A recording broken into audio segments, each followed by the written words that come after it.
हाय, मैं रवि के बिंदास बोल में आपका स्वागत है। आज रामनगर के पीरूमदारा इलाके में एक ऐसी दुर्घटना घटी जिसमें एक परिवार का बर्बाद होते होते बचा। ये सामने मुझे आप डंपर का ट्रक देख रहे हैं, 22 टायर वाला ये डंपर है और लगभग 80-90 की स्पीड में था और रात को 11:30 बजे के आसपास ये इस मकान के आसपास गया।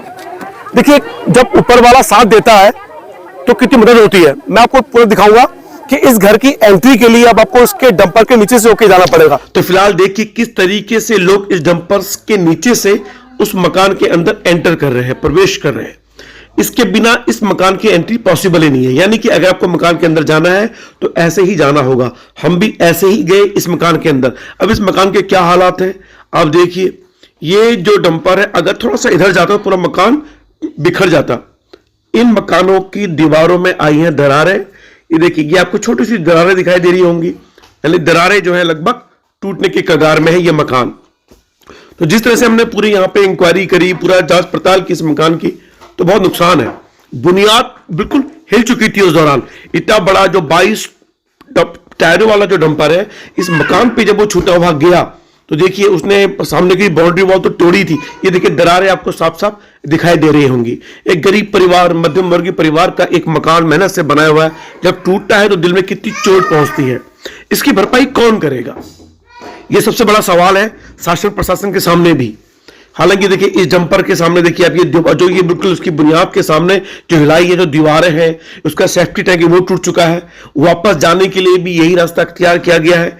तो यहाँ पे खनन के जो स्टोन क्रशर मालिक हैं वो भी यहाँ आए थे, उन्होंने भी देखा इस पूरी स्थिति को, तो उन्हें भी बड़ा दुख हुआ कि जो ये ट्रांसपोर्टर जो थे ट्रक वाले ये इतनी तेज क्यों लेके आ रहे थे। तो फिलहाल लोग किस तरीके से आ रहे हैं इस मकान में अंदर प्रवेश करते हुए और किस तरह से जा रहे हैं वो आप देख रहे हैं। देखिए बड़े बड़े स्टोन क्रशर मालिक भी इसी रास्ते से होके गुजरते चले जा रहे थे। और आप देखिए किस तरह की स्थितियां मौजूद है यहाँ पे कि आसपास के बच्चों की रोने की आवाजें भी आ रही थी। तो फिलहाल कितना बड़ा हादसा होते होते बचा है रामनगर के पीरूमदारा के इस इलाके में। फिलहाल जाको राखे साइया मार सके ना कोई। अगर ये डंपर आगे गिरता तो भी मकान में टूटना था, अगर डंपर पीछे से मकान में घुसता तो भी मकान में टूटना ही था और इसके अंदर रह रहा पूरा परिवार इसके मलबे में आके दब जाता। जब ये डंपर टकराया तो उन्होंने ये बोला कि हमें लगा कोई भूकंप आया है और बहुत तेज गति में मकान पूरा हिल चुका था। बच्चे घबराए और रोए। खुदा ना खास्ता अगर ये थोड़ा 9 बजे का समय होता तो परिवार बाहर था, उसमें बड़ा हादसा हो सकता था। तो मैं आपको दिखाऊंगा कि कितना बड़ा हादसा आप देख रहे हैं यहाँ पे रामनगर के इलाके में। देखिए ये डंपर अगर ये थोड़ा सा आगे बढ़ता तो देखिए इस डंपर के जो हालात है, इसका जो ऊपर वाला हिस्सा है ये इस मकान को तोड़ के नीचे बढ़ चुका होता। यानी कि ईश्वर ने इस परिवार की कितनी मदद की इसका भी आप सबूत देख सकते हैं। मैं आपको पूरे हालात दिखाने की कोशिश करूंगा इस डंपर के कि कैसे ये हालात है। और देखिए पूरा देखिए इस घर को। आप इस घर की एंट्री के लिए आपके पास सिर्फ एकमात्र रास्ता है, आपको यहां से होके जाना पड़ेगा। इसके अलावा इसके पास कोई रास्ता नहीं है था। और ये बताया जा रहा है कि गाड़ी जो है हेल्पर चला रहा था, यानी ड्राइवर उसको रात के समय सिखा रहा था गाड़ी। अब आप देखिए गाड़ी जो है जब डंपर यहां से आया है और इस गति से यहां से गया तेज गति से, ये इस घर में भी जा सकता था। और पीछे में दिखा कि अगर डंपर नीचे गिरता तो शायद ये जो ऊपर वाला खामचा ये पूरे मकान को तोड़ता हुआ निकल जाता। ये जिम्मेदारी किसकी है?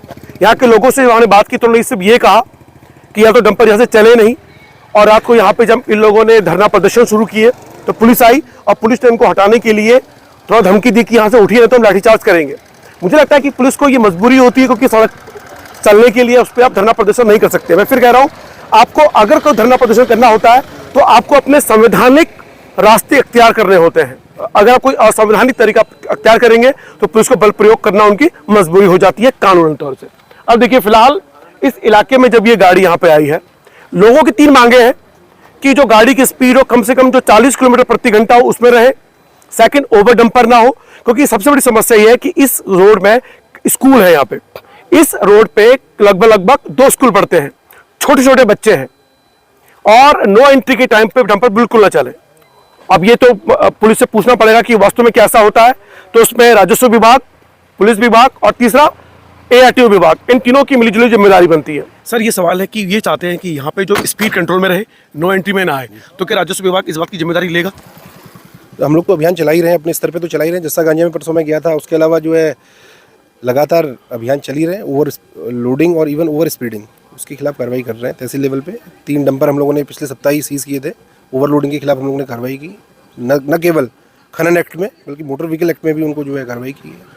ओवर स्पीडिंग की बात है तो उसमें चौकी इंचार्ज को भी यहाँ पे को बताया गया है, और एल्कोमीटर वगैरह के लिए भी कह दिया है कि अगर कुछ ड्रंक एंड ड्राइव वाले इस तरीके के केसेस हैं तो उनके खिलाफ स्ट्रिंजेंट आप मेजर्स लीजिए। दोनों फ्रंट पे इम्प्रूवमेंट और प्लस जो है आपका स्ट्रिक्ट मेजर्स।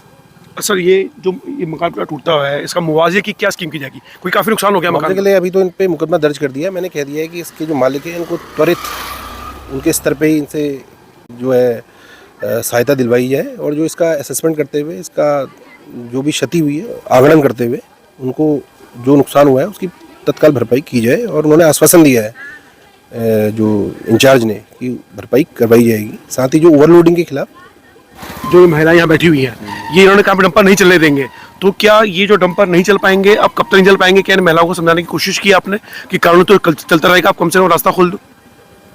हाँ, उनको बताया है, अभी उनको समझाया गया है इस बारे में।